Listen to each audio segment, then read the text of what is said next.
Salut les amis, bienvenue dans le nouvel épisode de la cave du Grand Natalo. Donc aujourd'hui on va avoir des news et aussi on va avoir les pronostics pour NXT Takeover In-House 2020. Donc on va commencer par ce qui s'est passé lundi soir pendant Raw. On a eu un souci. Il y a eu Nia Jax qui s'est battue contre Kairi Sane et a blessé Kairi Sane. Violemment parce qu'elle l'a envoyé s'éclater contre les marches en acier. Elle a une entaille au niveau du crâne. Euh, on espère que Kairi Sane ira mieux, donc tous mes vœux de bon rétablissement, car j'aime beaucoup cette catcheuse, surtout les Kabuki Warriors, j'adorais ça.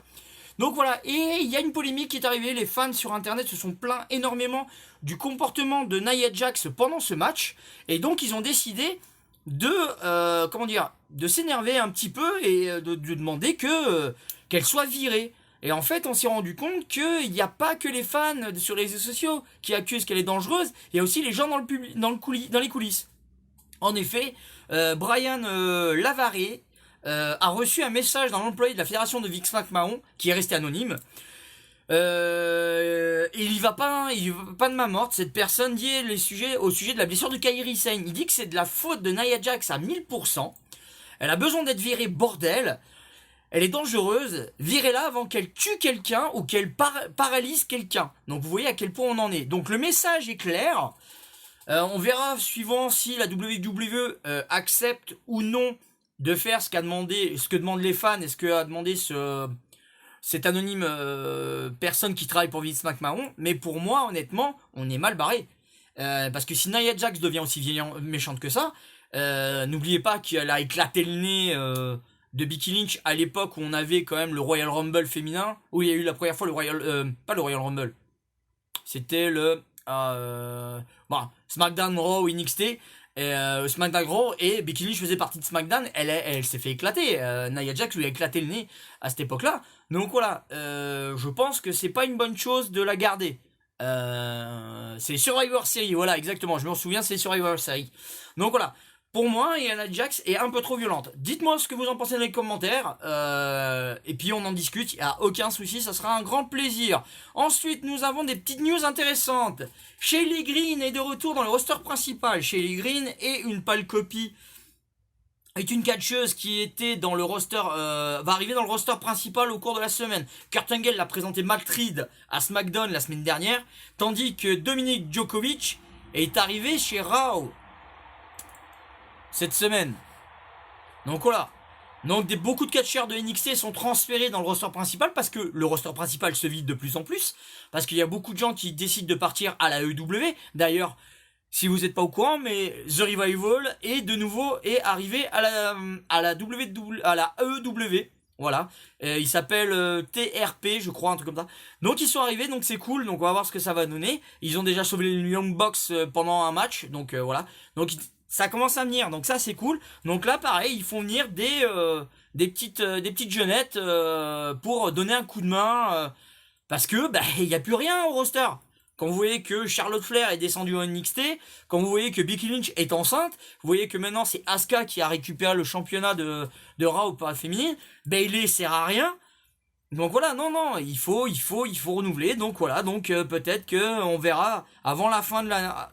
Je pense que dans les semaines à venir, Shaylee Green va arriver soit à Raw, soit à SmackDown. À vous de me le dire dans les commentaires.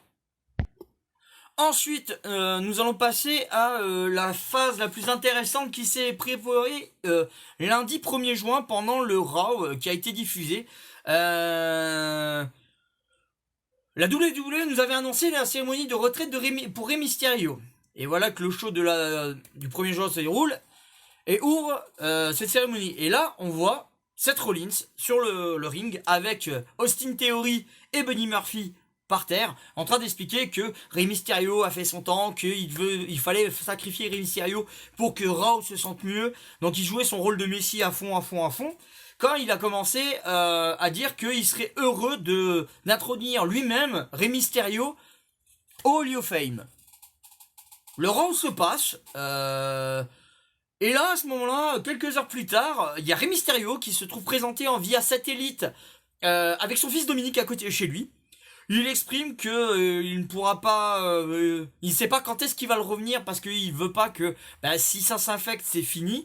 Donc il attend l'avis des médecins et tout ça, et que Ray ne pardonnera jamais ce qu'a fait. Ray est dans un optique de, il verra bien. Tandis que Dominique ne veut pas pardonner ce qu'a fait Seth Rollins à son père. Donc si ça continue, nous allons nous trouver peut-être à une confrontation Seth Rollins Rey Mysterio, mais avec Dominique de quel côté on ne sait pas encore, parce que Seth Rollins a dit qu'il était d'accord de récupérer Dominique chez lui pour pouvoir lui donner un coup de main, pour lui faire comprendre ce que c'est le catch et le prendre sous son aile. Moi, à mon avis, je pense qu'il va y avoir une confrontation entre Seth Rollins contre Dominique, et ça va chier. Donc voilà, dites-moi aussi ça dans les commentaires, il n'y a pas de souci. Donc nous allons passer à une des choses les plus importantes, qui est autre que le NXT TakeOver in the House 2020, qui va se dérouler donc à Wynn Park, dans le comté de Orange, dans l'état de Floride, aux États-Unis.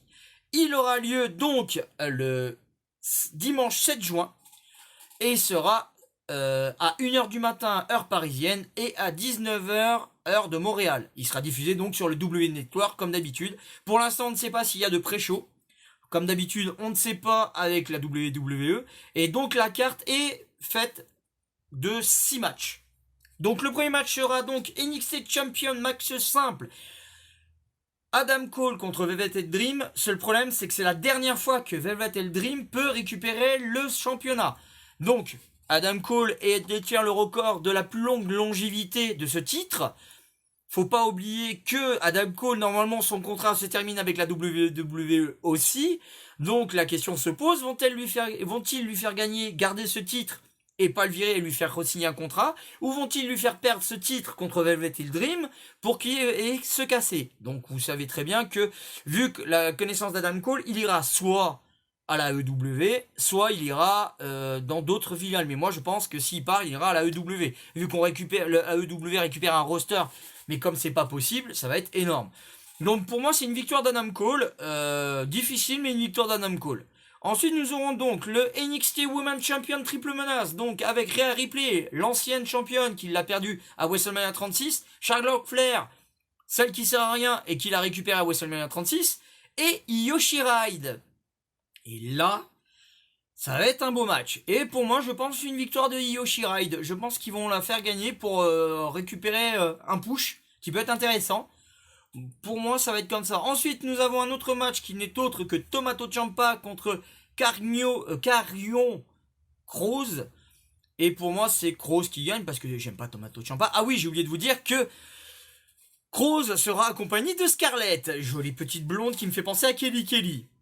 Allez voir sur internet pour voir Kelly. Donc, je pense que c'est une victoire de Kroos parce que Kroos vient d'arriver et en plein push. Donc, ils le font jouer contre Tommaso Ciampa. Il suffit qu'il tape au niveau de la nuque et c'est fini. Donc, je dis victoire de Kroos parce que j'aime pas Tommaso Ciampa.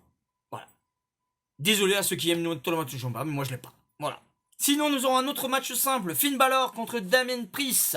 Pour moi, victoire de Finn Balor, sans conteste. Mais après, j'aimerais bien, ou peut-être qu'il perde ce match-là et qu'il se barre à NXT UK, là où il sera le mieux exploité, parce que là, il sert à rien. Et c'est dommage. Et j'aimerais qu'il soit en démon pour ce match-là, ça serait énorme. En Demon King. Et qu'il le gagne, et qu'il se barre à UK après. Dites-moi aussi dans les commentaires ce que vous en pensez, mais pour moi, victoire de Finn Balor. Voilà. Ensuite, nous avons Ireland Power, exactement. Nous avons après le match Nord American Champion, match simple. Keith Lee d'un côté contre Johnny Gargano.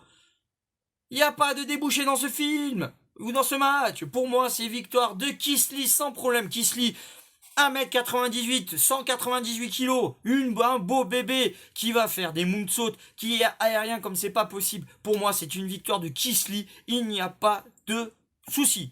Voilà, donc c'était mes résultats pour Takeover in House. Si y a un match qui se met entre temps, j'essaierai de faire une petite vidéo. Sinon, au moment du débrief de lundi ou mardi, je vous dirai s'il y a eu des matchs ou un kick-off. Donc voilà, n'hésitez pas à répondre, à mettre des petits liens, des petits likes, des petits pouces ou quoi que ce soit sur cette vidéo.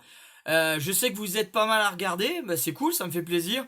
On augmente 16, 20, 30 vues. Ben, c'est bien, pour moi ça me va. En quelques mois d'existence, j'ai quand même des gens qui sont intéressés par mes vidéos et ça fait plaisir. Donc voilà, merci beaucoup de suivre encore toutes mes aventures.